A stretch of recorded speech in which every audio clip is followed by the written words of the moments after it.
అనవసరంగా భయపడిపోయి విలువైనటువంటి ఆ సమయాన్ని భయం చేత తాత్కాలిక మరుపుకు గురయ్యి త్రుటిలో 1-2 మార్కుల్లో చాలా విలువైన అవకాశాలు కోల్పోయి ఉంటారు.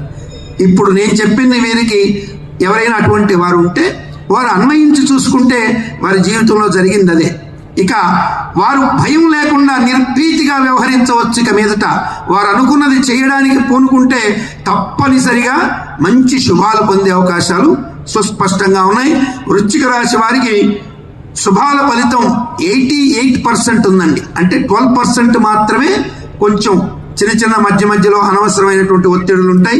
ఉద్యోగ పరంగా, వ్యాపార పరంగా, అట్లాగే వారు తలపెట్టినటువంటి అన్ని పనులు కూడా శుభస్కరంగా నెరవేరుతాయి. అయితే కొన్ని విషయాల్లో వీళ్ళు ముఖ్యంగా ఈ శని వృశ్చిక రాశిలో చంద్రుడు